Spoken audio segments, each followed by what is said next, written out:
Oi, pessoal, tudo bem? Estamos aqui mais um dia para o nosso podcast Entre Cafés e Terapias. E hoje a gente está trazendo um tema, inclusive, muito atual e muito presente nos nossos dias, nos últimos dias e nos próximos dias também, que é Olimpíadas, né? Na verdade, a gente vai falar um pouquinho sobre a psicologia do esporte. E estou aqui com a nossa convidada e também com a minha parceira de podcast, que é a Maria Fernanda. Vou passar a palavra para elas, para a Maria Fernanda e para a Ana, que veio hoje nos prestigiar aqui com a sua presença e trazer um pouquinho da sua experiência para a gente também. Vai lá, primeiro a Maria, que é a minha colega e companheira, depois eu vou pedir para ela passar a palavra para a Ana. Bom dia, boa tarde, boa noite, dependendo do horário que você está escutando. Eu sou a Maria, psicóloga clínica, e eu estou muito empolgada com o nosso episódio de hoje. É um tema que me tocou durante a minha formação. Não é algo que eu pretendo levar para minha carreira, assim, como um foco principal, mas é um tema que eu acho muito interessante. E agora que a gente está na época das Olimpíadas, ele vem cada vez mais latente. E esse vínculo, essa conexão entre o esporte e a psicologia, com certeza também está sendo muito falado, e que bom. E aí a nossa ideia é também contribuir para esse tema hoje, né? Então, agradecer a participação da Ana e eu vou passar a palavra para ela poder se apresentar e contar um pouquinho também por que ela foi nossa convidada, né? Qual a relação dela com o esporte. Olá, pessoal, tudo bem? Meu nome é Ana e eu sou psicóloga clínica também. Hoje eu atuo também com a psicologia do esporte na clínica. Eu trabalho com atletas. Contextualizando um pouquinho sobre o porquê as meninas me chamaram. Além de ser psicóloga, eu também fui atleta dos meus 9 anos de idade até os 19, então foram 10 anos sendo atleta, competindo representando a cidade de Blumenau na natação. Então, eu já tenho uma carga, histórica em relação ao esporte, algumas coisas muito boas, mas também alguns traumas, vamos dizer assim. Então, a partir desses traumas, eu fiquei muito tocada pela psicologia do esporte. Eu vi que era algo que fazia falta na equipe, porque aqui, pelo menos na nossa cidade, a psicologia do esporte ela ainda é um tabu gigantesco. É quase impossível ter um psicólogo na equipe de qualquer esporte. Então, apesar de ser um baita desafio atuar na área, eu me apaixonei por ela e estou tentando seguir nela, né? E além de ser psicóloga e ex-atleta, eu também sou árbitra de natação, então atuo em competições estaduais, regionais, e inclusive na próxima semana eu vou estar atuando, provavelmente, que ainda não saiu a escala de funções de cada um, mas no campeonato que é seletiva para mundial. Então, alguns atletas olímpicos também vão estar nessa competição. E Ah, queria agradecer também as meninas pelo convite. É uma grande honra estar aqui com vocês. Vocês são profissionais incríveis. E eu tenho certeza que a conversa vai ser ótima. ai, obrigada, Ana. Nossa, assim, é emocionante, né, ouvir, porque eu estudei com a Ana, conheço a Ana do tempo da faculdade, assim, a gente fez também estágio, a gente recebia orientação juntas, a gente teve muitas trocas, assim, e eu vi ouvir hoje ela aqui como profissional e acho que me dá a certeza, quando eu escuto ela falando, de que ela está no caminho dela mesmo, assim, que existe uma identificação muito grande. E acho que principalmente, assim, falo do meu encantamento pela nossa profissão, né? O quanto que a nossa profissão ela pode estar e ela precisa estar em vários lugares, né? E acho que ultimamente o tema psicologia do esporte, psicologia no esporte, né? Para os atletas, tem tido uma notoriedade gigantesca, assim, principalmente depois das últimas Olimpíadas, quando uma das atletas, maiores atletas de ponta, para tudo e diz: Não estou bem, eu preciso fazer uma pausa, eu preciso dar esse tempo", e justamente no momento mais desejado por um atleta, no momento onde um atleta sonha a carreira inteira estar lá, né? E acho que inclusive o dia da gravação do nosso podcast ser um dia depois da vitória dessa atleta, dela estar alcançando a medalha de ouro, né, no individual, é muito significativo, né? É muito importante a gente estar falando disso, porque o quanto essa pausa que ela fez foi importante para ela. E eu queria que a Ana falasse até um pouquinho, assim, né, do papel do psicólogo, nesse momento, de como que o psicólogo pôde fazer a diferença nesse trabalho e nesse processo. Então, esse é um assunto muito polêmico. Quando estourou essa informação, todo mundo ficou falando. Eu vi vários comentários, inclusive na internet, comentários maldosos, assim, incisivos, falando que, nossa, ela tá recebendo para isso, ela tá recebendo para Uhum, representar o país dela, ela tem que fazer o mínimo, tem que competir. E não, não é assim. E muito do papel do psicólogo nesse meio vem também da motivação, vem da preparação mental. Então, eu acredito que antes mesmo dela ir para aquela Olimpíada, ela já estava pensando nisso. Provavelmente ela se uhum. obrigou a estar lá justamente por essa expectativa externa, pelo que Uma pressão, esperavam. né, Ana? Acaba sendo até uma pressão social ali, né, de toda uma comunidade esportiva, da sociedade mesmo, né? Uhum, exatamente. E o papel do psicólogo nesse meio de preparação mental, de entender a demanda, é a mesma como se estivesse numa clínica comum. Ele tem que acolher as informações que aquele paciente, que aquele atleta está trazendo. Mas a questão da preparação mental, ela tem que estar presente não só na competição, mas no treinamento. E não só no treinamento ali na beira da piscina, ali na beira do ginásio. Uhum, Ele tem que estar presente em qualquer espaço, não só no momento específico de competição. Isso vai bem antes. E em esportes individuais, as pessoas acham que não tem que contar com a equipe. É aquele atleta, ele compete por ele e pronto. E não é assim que funciona. Então, o papel do psicólogo também é fazer esse acolhimento com a equipe. Não é expor também os problemas daquele atleta. Falar, olha, ela está com problema, vocês têm que ajudar ela. Não é assim que uhum. funciona. Mas é mostrar que a equipe está unida. Apesar de ser um esporte individual, a equipe está unida. Então, se ela precisar, ela também pode correr, pedir socorro, pedir ajuda para os colegas de equipe. Então, às vezes parece que o trabalho do psicólogo é superficial, mas ele engloba muitas coisas. Engloba também a conversa com o técnico, com o profissional, que repercutiu muito naquela época, que, querendo ou não, a atleta tinha sido assediada em alguns momentos, né? Por um profissional da equipe dela. Então, eu acredito que isso também faça parte do papel do psicólogo, que é acolher e saber lidar com a situação, né? Sim, e eu vejo essa questão da equipe, Ana, eu vi muito presente, principalmente nos esportes que não são necessariamente uma equipe que está ali atuando, mas que cada um estava por si, mas a equipe Brasil estava unida ali para motivar, e como isso é importante, porque tem momentos ali que aquele indivíduo ele não está se sentindo muito bem, seja porque, por exemplo, errou um movimento, alguma coisa. Eu falo bastante da ginástica porque é uma das coisas que eu mais gosto de assistir e é a que eu acompanho mais de perto, né? Então eu vi muitas meninas às vezes errando algum movimento, saindo ali da apresentação meio chateadas, com uma cara mais fechada, e aí vinha ali as outras integrantes e jogavam elas muito para cima, né? Então, a gente sabe desses desafios que a pessoa está sentindo, provavelmente as companheiras conseguem se identificar exatamente o que está passando pela cabeça dela e dar essa ajuda. E aí, o psicólogo também pode antecipar esse tipo de questão e já preparar. Então, por exemplo, eu fiz um estágio num time de futebol americano aqui de Blumenau.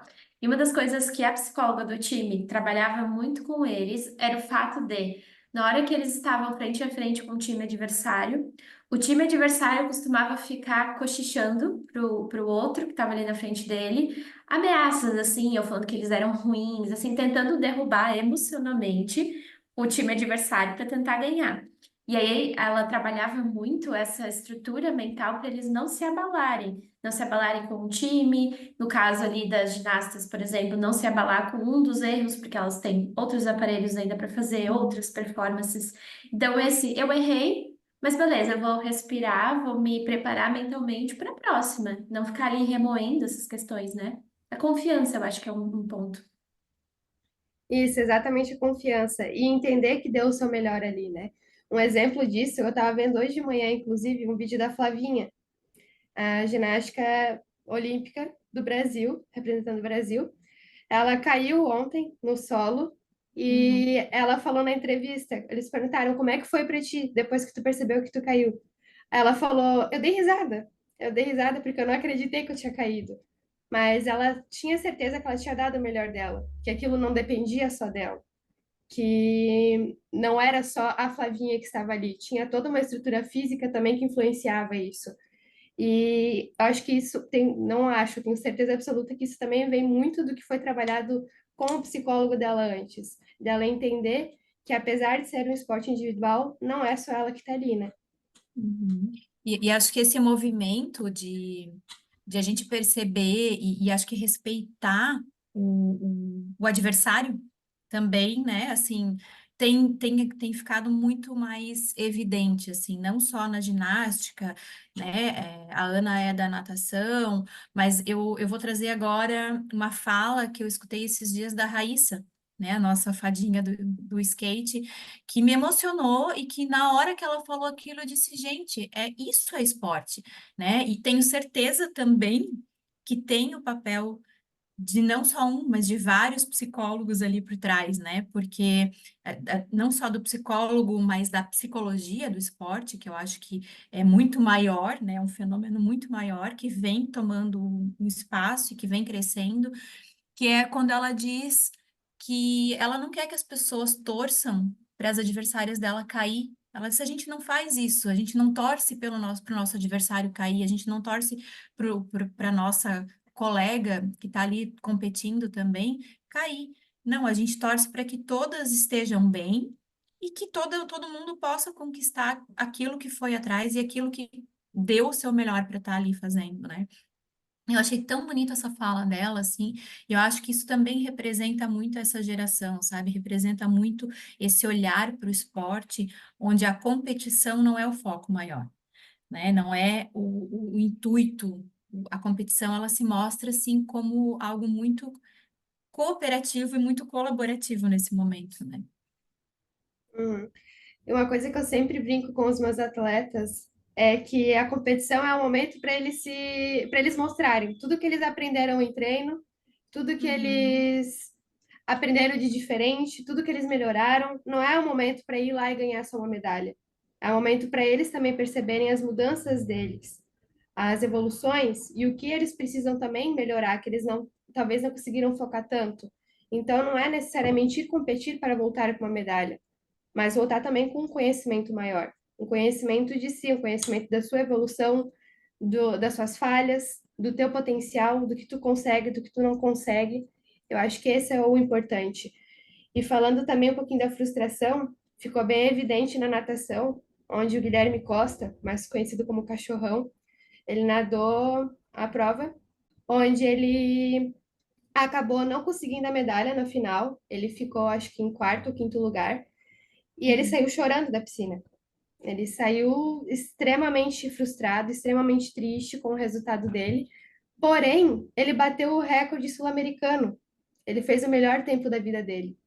E aquilo ali não estava bom para ele, porque ele não tinha conquistado a medalha. E em entrevista ele também falou que ele nunca mais quer sentir essa frustração. Então, isso me tocou bastante. O porquê que os atletas vão para a competição. Isso ainda está muito nublado. O foco dos atletas é só a medalha ou são conquistas pessoais também?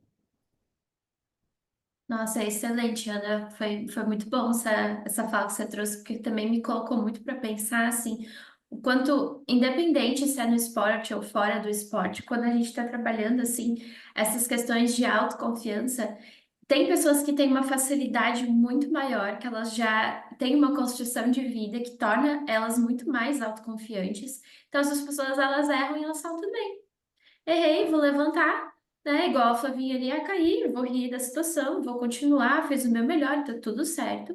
E já tem aquelas pessoas que têm aquela autocobrança maior e que vão olhar para um erro que, na verdade, foi um acerto, se a gente for parar para pensar o quanto ele conquistou naquela competição.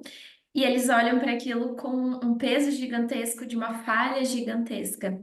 Então, tem essas características muito pessoais que eu imagino para quem trabalha ali com um time, ou psicólogo que trabalha com um time, ele tem que se moldar muito, assim como a gente se molda em vários âmbitos, mas se moldar para aquele atleta que já sabe que tem essa autoconfiança mais bem estruturada e que ele vai conseguir lidar bem com o erro, já aquele que não vai conseguir, ele vai precisar de uma preparação toda maior. Então, eu imagino que deve ser um trabalho super individual, de atleta para atleta dentro daquela equipe, né? Sim, aham. Inclusive, eu tive uma experiência onde o técnico falou: ah, só faz um atendimento em grupo, faz só um grupo ali e tá bom. Não precisa atender eles individualmente também. Mas não, é impossível, porque eu acho que é esse o maior erro das equipes, é ver a equipe como uma única coisa. São só um montante de atletas. Eles esquecem que são Uhum. pessoas, esquecem que são subjetividades diferentes. Então, cada pessoa vai reagir de uma forma. Assim como a gente vê na clínica também. Às vezes, uma técnica que a gente usa com uma pessoa não funciona com outra. Uma indicação que a gente faz, por exemplo, faz respiração guiada. A pessoa vai ficar mais ansiosa, não vai adiantar. Então, não adianta eu fazer um trabalho só coletivo, só com a equipe, toda junta, porque não vai fazer diferença. Talvez faça diferença para um, dois, mas e o resto? Então, é esse o foco. Acho que é esse o ponto mais importante, é entender que além de atletas, eles são humanos, são pessoas, eles não são robôs, né? E acho que é quando tu fala da importância de entender o contexto onde se está, é muito importante, né? Porque não, além do individual de cada atleta, do coletivo, que é aquele grupo de atletas no mesmo espaço, ainda existe todo um ao redor, né? Existe o lugar onde eles estão, existem as pessoas que estão ali junto com eles, que é a equipe, que é técnico, que é fisioterapeuta, que é médico, que é família, muitas vezes também, né? Exigindo e acho que o papel da família também é muito importante quando a gente fala, né, da psicologia do esporte, porque o psicólogo ele faz essa mediação entre todos esses espaços, né, entre todos esses lugares, e o quanto é difícil fazer todos esses lugares falarem a mesma língua, e nunca vão falar. Né, mas lidar com isso, assim, eu acho que é bem delicado, assim, né, e eu sei que tu tens essa experiência, assim, eu sei que tu já compartilhou, né, fora dos bastidores, assim, a gente já conversou sobre isso, e queria até se tu puderes falar um pouquinho disso, assim, sabe? Como foi para ti estar nesse lugar de psicóloga do esporte e ter que lidar com todo esse universo, assim? Olha, para ser bem sincera, de início foi caótico. Foi caótico porque eu me via muito ali. Uhum, E uma questão que é muito importante também é que a gente esquece que também hoje existe muita desigualdade, não só salarial, mas desigualdade entre os esportes, em questão de investimento. Então a gente acaba vendo um atleta do futebol ganhando uma bolsa, representando a cidade, e um atleta da natação recebendo um valor bem menor, por exemplo. Então, aí vem a família cobrando. Ah, mas por que que você não ajuda em casa? Por que que você não colabora com isso? Por que que você não treina mais para ganhar mais? Então, tudo isso influencia. Então, isso vem muito da comparação. E isso às vezes vem de dentro de casa, não só de fora. Mas vem o pai, a mãe, o tio, a tia falando: Ó, mas olha a tua colega de equipe. Ela tá fazendo tempo melhor que você. Por que que você não ganha dela? Se vocês têm o mesmo treinamento, têm a mesma realidade. Vocês treinam no mesmo horário, com o mesmo técnico, por que que tu não ganha dela? Você não está se esforçando. Então, é papel também do psicólogo intervir e falar sobre isso, falar com a família. Eu sempre falo que a família, técnico e atleta é uma tríade. Eles vão trabalhar sempre em conjunto, sempre, porque o atleta ele não está só ali na beira da piscina, na beira do tatame, não, ele vai para casa em algum momento também. E em casa ele também escuta, ele também conversa. Então a família ela tem que estar ativa e tem que saber lidar com as emoções daquele atleta, daquela pessoa. Então, o psicólogo ele tem que estar sempre lidando com isso. E eu via muito disso quando eu era atleta. Às vezes eu tinha um dia terrível de treino, não rendia, não conseguia treinar, ou tinha uma competição que eu não conseguia ir bem. Eu chegava em casa, se eu via que estava um clima ruim, eu pensava, tá, não vou falar nada, porque vai piorar. Mas se eu via que estava tudo bem, aí eu conseguia falar. E aos poucos Uhum. eu vi que os meus pais se esforçaram e perceberam como lidar com isso. E isso sem um trabalho de um psicólogo, então é algo gigantesco, né? Então, é também o papel da família saber lidar com as emoções do atleta e saber lidar com as suas próprias emoções. Uma coisa que eu sempre falo, o atendimento com criança, com atleta, seja lá o que for, não adianta você colocar o seu filho na terapia se você não faz terapia. Às vezes o problema não está só nele. Uhum. Então, eu acredito que a tríade ela tem que estar sempre lapidada, tem que estar sempre os três em conjunto, sabendo trabalhar juntos, né? Nossa, muito importante essa tua fala, muito mesmo. Sim, aí eu estava até pensando aqui dessa questão de contexto que você falou, né, Ana, você treina no mesmo lugar, no mesmo horário, como pode que o outro, mas mesmo no mesmo horário, no mesmo treino, as pessoas são extremamente individuais, a gente não sabe como é que tá na casa dessa pessoa, como é que tá a questão mental dela, outros problemas que ela tá carregando ali, isso super conta, né? Então, pelo menos, eu fico muito emocionada quando um atleta brasileiro ganha numa Olimpíada, porque a gente olha e pensa assim, poxa, ele desbancou o estadunidense, que com certeza tem um nível de investimento, de apoio, de patrocínio, que nem se compara com o nosso. Então, ali, claro, eles buscam treinar e buscam fazer o melhor para estar de igual para igual. Mas se a gente for pensar em contextos, em todo um bastidor que auxilia o atleta a se desenvolver cada vez melhor, eles têm um contexto muito mais favorável. Então, quando a gente consegue chegar lá e superar, eu acho isso incrível, porque realmente é quebrar várias barreiras que poderiam ter impedido o atleta de seguir em frente. E aí eu acho que até isso deve ser bem diferente, né, Ana? Você vai poder me dizer com mais certeza, assim.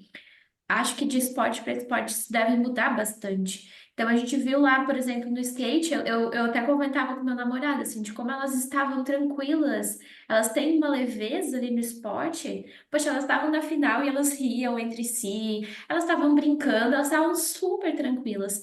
Enquanto em outros esportes você vai ver que eles estão ali tensos, assim, tá todo mundo muito nervoso com aquilo. Então, cada esporte também tem o seu lado e a forma com que aquilo é encarado. E aí me veio também agora a menina que ganhou o bronze no judô, agora eu não vou me lembrar o nome dela. Quando ela ganha, tá assistindo bem na hora, assim, eu chorei junto com ela, porque ela ganha a Uhum. luta e aí ela baixa assim no tatame e começa a chorar, chorar, chorar. E a outra ali, a adversária dela, que acabou perdendo a medalha, ela vai, senta no meio, assim, cara a cara com ela e começa a falar coisas muito legais para ela e ela continua chorando e ficou uma cena linda, linda, de duas atletas se acolhendo e uma apoiando a outra, sabe? Então, enfim, eu acho que todo esse contexto por trás, ele influencia muito, seja positivamente quanto negativamente, né? Isso. E ali tu falou sobre a diferença dos esportes, né? Isso vai muito da estrutura de cada esporte, dos valores que cada esporte transparece. Então, sim, é muito diferente. Por isso que eu sempre falo, não adianta eu querer me envolver, sei lá, na ginástica, na nas regras da ginástica, de como a estrutura da ginástica é feita, se eu não sei sobre a ginástica, se eu não conheço nada sobre como funciona a ginástica. Então, o psicólogo, se ele quer trabalhar com o atleta da ginástica, ele tem que estudar sobre a ginástica. Tem que saber as regras da ginástica, como funcionam as competições da ginástica, como funcionam os treinos da ginástica. Não adianta só ir lá e querer fazer um trabalho superficial. Quando Uhum. comecei, eu fui direto para natação, porque eu já sabia como funcionava a estrutura da natação, como funcionavam as cobranças, como funcionavam os treinamentos, as competições. Então, para mim foi super fácil, porque eu já estava nesse meio. Super fácil, entre aspas, né?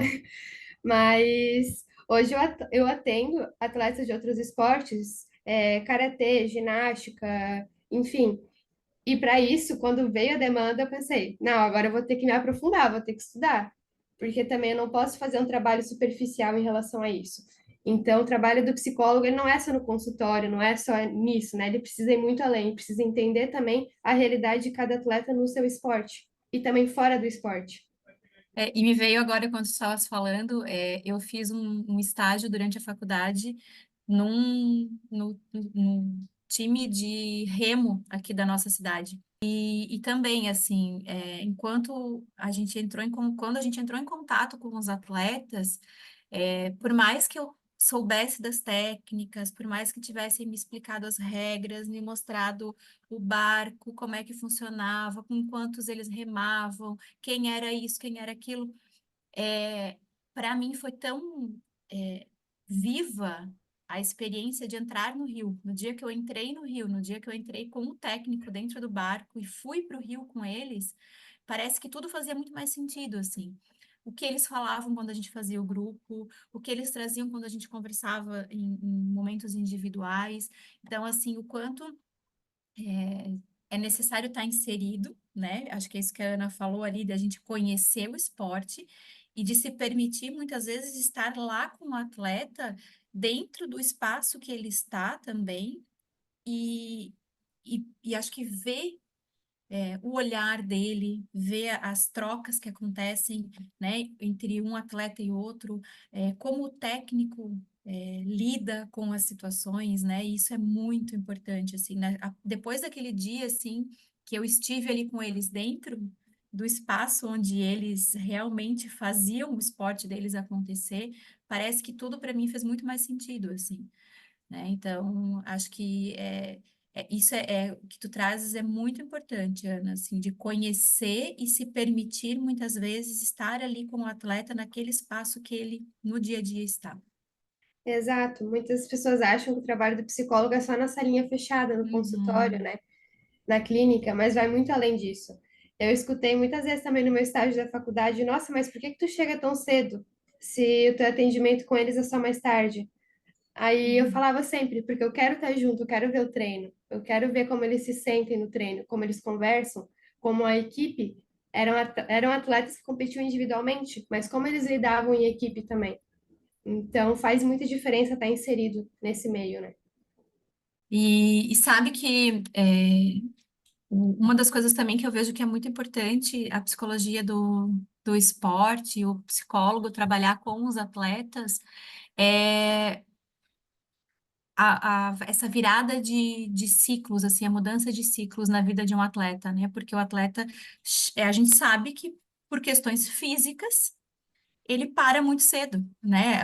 O tempo útil de um atleta, digamos, dentro do que ele está fazendo, pensando na vida de uma pessoa, é muito curto, né? Então, a aposentadoria de um atleta, ela acaba sendo muito cedo. Então, pensar nesse planejamento, né, do que fazer depois, de como lidar com esse término desse momento, eu acredito que deve ser algo bem importante também, né, Ana? Sim, é muito importante. Em alguns esportes a gente vê que ocorre uma especialização precoce muito cedo. O que que é especialização precoce? São crianças que já começam a treinar em alto nível, a competir em alto rendimento.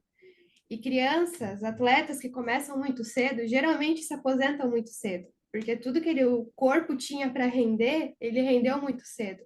Então, quando chega lá nos 17, 18 anos, eu falo assim porque eu conheço atletas que começaram a render com 10 anos de idade, competindo, com 10 anos de idade em competições infantis. Uma Então, criança. uma criança. Então, conheço atletas que com 17, 18 anos, que tinham muito potencial, já estavam se aposentando e estavam tendo que fazer uma virada de chave muito grande. De, tá, eu não tenho mais o esporte, então o que que eu faço agora? Para onde eu vou? Se eu só fazia isso, era treino de manhã, de tarde, a escola, e depois, o que que eu faço?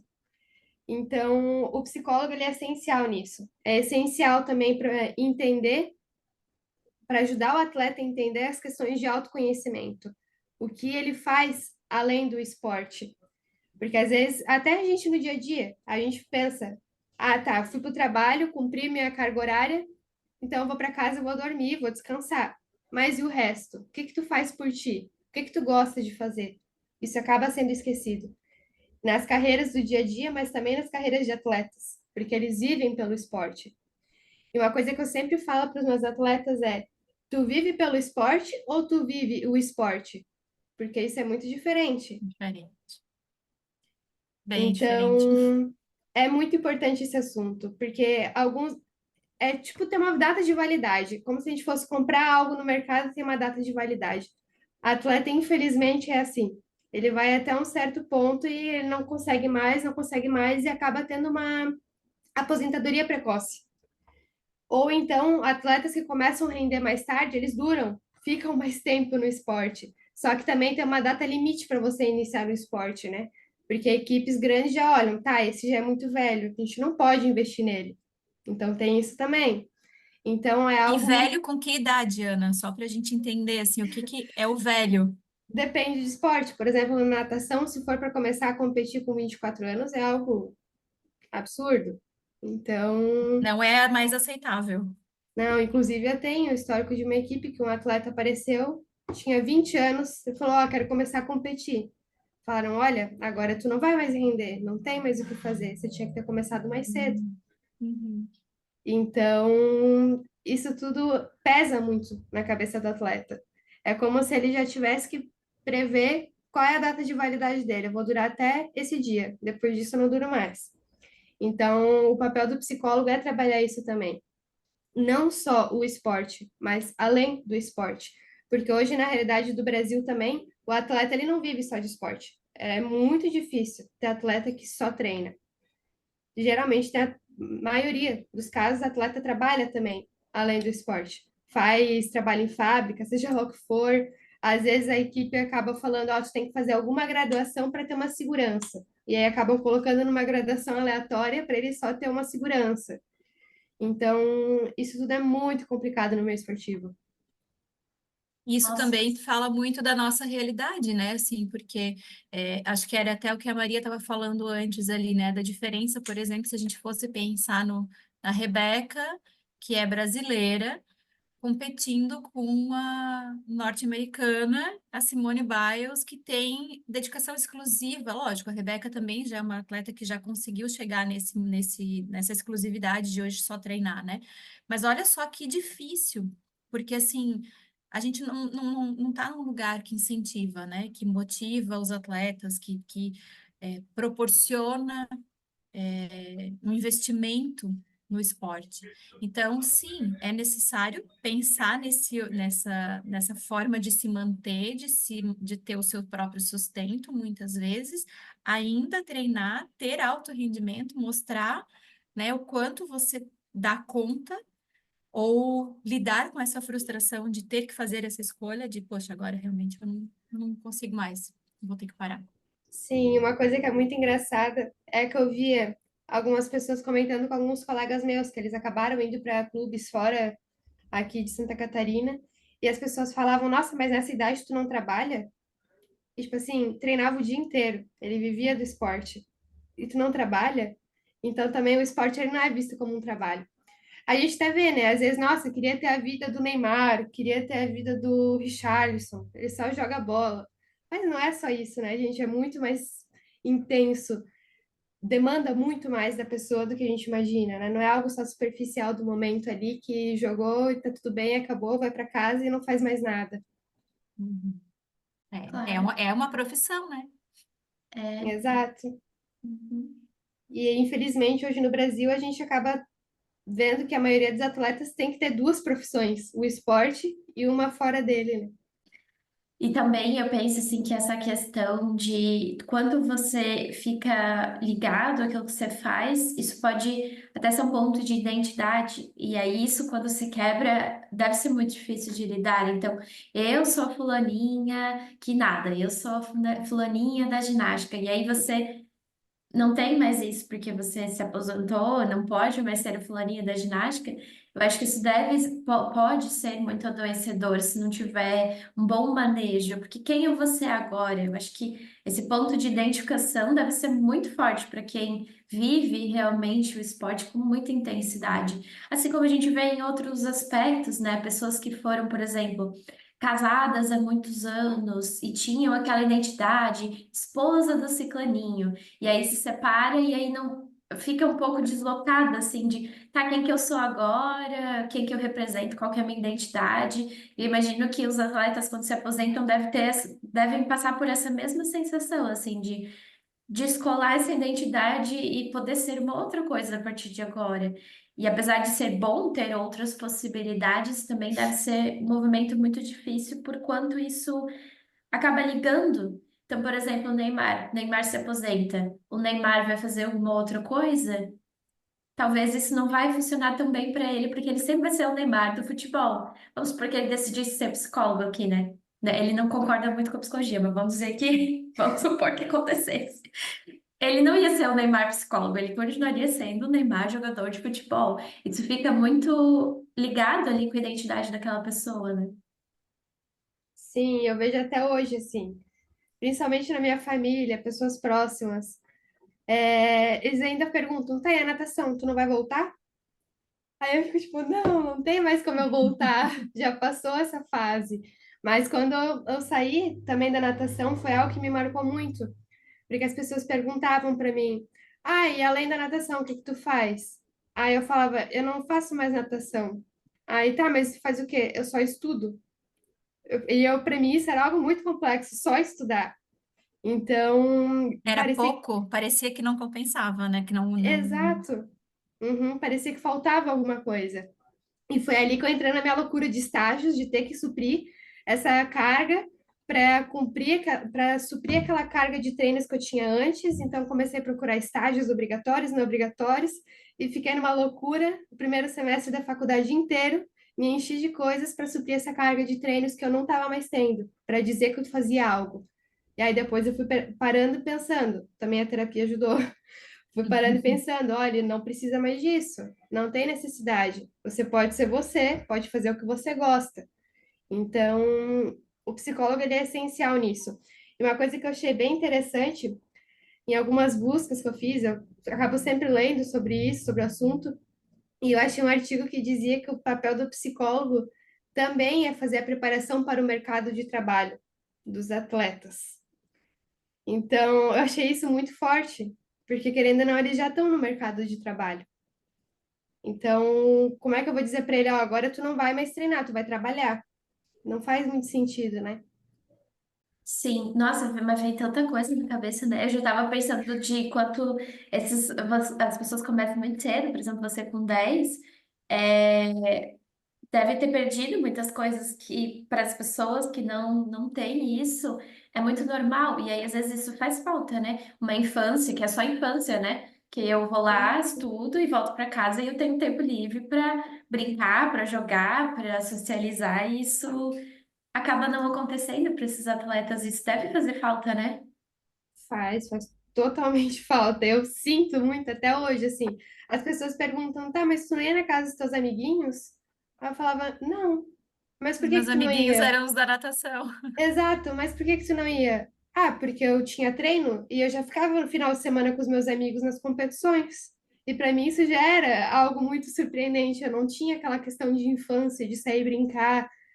Óbvio que também meus pais não me proibiam disso, mas para mim eu tinha que estar focada naquilo. Até essa autocobrança excessiva, né, que a gente acaba sendo imposta de uma forma que não é tão direta. Tem os comentários, a criança escuta e acha, traz isso como uma verdade absoluta. Você precisa ser focada, você precisa render, você não pode cair e se machucar porque você tem competição. Então, vira uma estátua, vamos dizer assim, né? E viagens da escola, quantas viagens da escola que eu não fui porque eu tinha competição? Então, eu chegava na escola, meus amiguinhos tudo falando da escola, da viagem, como é que foi, e eu ficava tipo, beleza, eu não fui. Então, isso impacta muito, muito mesmo. Inclusive, meu TCC foi sobre isso, né? Os impactos da especialização precoce no desenvolvimento infantil, não só no físico, mas também no emocional. Isso impacta muito. E o quanto que os adultos que são responsáveis por essa criança precisam estar atentos a tudo isso, né? Porque. E aí entra tanto, é lógico, né? Se a gente for pensar dentro de uma realidade esportiva, de alto desempenho, acredito que seja muito difícil para um técnico, por exemplo, entender isso, né? De novo, a importância do psicólogo, mas a atenção dos responsáveis, assim, né? Porque talvez naquele momento, e aí eu não digo que existe certo e errado, né? Eu não estou colocando ninguém aqui numa balança de julgamento de, poxa, escolheu isso e deixou de fazer aquilo. Mas o quanto que a gente precisa estar atento, porque aí depois, mais na frente, parece que a vida cobra isso, né? Olha, é, deixou de brincar para estar lá treinando, deixou de fazer um passeio porque tinha uma competição. Então, assim, é, é muito subjetivo, ao mesmo tempo é muito importante a atenção, né, para essa criança, para que ela também não se sinta excluída de nenhum dos espaços. É muito difícil, né? É uma tarefa que eu acredito que para os pais de um atleta seja muito complicada, né? E ouvir tanto o próprio filho quanto ouvir meio que vamos dizer assim, uma voz interior que te diga assim, eu acho que aqui o melhor é isso, aqui o melhor é aquilo, também é muito complicado, né? Exato. Inclusive, no meu TCC, uma coisa que eu falei na minha apresentação, que eu lembro até hoje, é que nenhuma criança, nenhuma pessoa vem com manual de instruções. Então, nenhum Uhum, pai tem um manual de instruções de como vai criar aquele uhum, filho, muito menos de um filho que é atleta. Então, é tudo algo muito novo. Então, é uma coisa que eu sempre falo, nunca culpe os pais, nunca, nunca, nunca, nunca, porque eles com certeza dão o melhor deles, só que eles dão o uhum. melhor com o que eles têm. É a primeira vez deles sendo pais, primeira vez deles sendo pais de atletas também. Então, vai deles também quererem ir atrás de informações e saber como lidar com isso, né? Uhum. Acho que é super importante, né? Assim, porque eu vejo que a maioria dos pais, dos atletas, até quando vão receber, quando recebem medalha ou quando são entrevistados, quanto que essa relação com a família ela acaba se tornando muito próxima, porque é o maior elo que você tem de convivência, né? Porque, como tu falou, muitas vezes tu deixa de ir no aniversário, tu deixa de estar numa festinha, tu deixa de estar com os teus amigos da escola, mas os teus pais estão ali, né? O tempo inteiro contigo, né? Te apoiando ou fazendo o que é possível para eles, né? Isso, e muitas vezes é que acaba não sendo visto são os bastidores. Às vezes os pais estão ali e às vezes eles também deixam de comprar algo para eles para conseguir comprar um traje para o filho competir, para comprar um óculos para o filho Uhum, competir. Então, isso acho que também tem que ser muito valorizado, né? muito, é verdade. Eu acho que é o coletivo do esporte falando aí, né? Exatamente. Nossa, acho que com certeza a gente trouxe pontos muito importantes. A minha cabeça ficou fervendo aqui ouvindo e pensando e imaginando. Eu acho que se a gente deixasse assim, a gente ia longe hoje gravando, porque realmente uma coisa puxa a outra, é um tema muito complexo. Mas acredito que a gente conseguiu abranger pelo menos os pontos principais. Nada impede da gente chamar a Ana novamente para fazer um outro episódio para trazer outros pontos que talvez a gente ainda não tenha falado aqui. Mas eu acredito que é isso no nosso episódio de hoje. A gente deixa aí aberto para você também mandar um comentário aqui no podcast mesmo, ou entrar em contato com a gente nas nossas redes sociais, né? Para que a gente possa continuar trocando e trazendo outros assuntos. E, enfim, trabalhando diversos temas aí que abrangem a psicologia e o mundo feminino e a vida como um todo. Isso mesmo, né? Vou pedir para Ana fazer a despedida dela, deixar os contatos dela, se alguém se interessou, quiser conversar mais, quiser trocar um pouco de experiência, né? Seja psicólogo, seja atleta. Ana, deixa aí teu contato. Então, meninas, primeiramente queria agradecer muito, a conversa foi muito boa. Eu espero que ajude outras pessoas a compreender um pouquinho mais esse mundo que acaba parecendo ser tão distante, né? Então, muito obrigada mesmo. Eu espero que todos que escutem gostem dessa conversa. E para me acharem, podem me procurar no Instagram, @psicoanariffel. Podem mandar perguntas, Se tiverem dúvidas sobre o meu trabalho, sobre psicologia do esporte, podem ficar à vontade de me mandar. Isso aí, Ana. A gente também agradece muito a tua participação, assim, eu tenho certeza absoluta que foi super rico, assim, acho que desconstruiu muitas coisas relacionadas à psicologia do esporte, abriu, acho que, é, esse olhar, né, para a importância dessa, mais uma vez, né, para a importância da nossa profissão dentro de um outro lugar, né? Acho que é redundante falar aqui o quanto que eu sou apaixonada pela psicologia e o quanto que cada espaço que ela se apresenta é, é muito importante e é muito necessário, eu diria até assim, sabe? Então, a gente também quer deixar os nossos contatos aqui, quer pedir para você que escutou o podcast, curtir, mandar mensagens, curta, compartilhe, indique para quem você acha que vai se interessar pelos assuntos que a gente traz. Né? O meu contato é @psi_SusanSpring. O contato da Maria é @psi_MariaStolf. E ficamos por aí esperando para encontrar vocês no próximo podcast. Tchau, pessoal. Até a próxima. Tchau, tchau.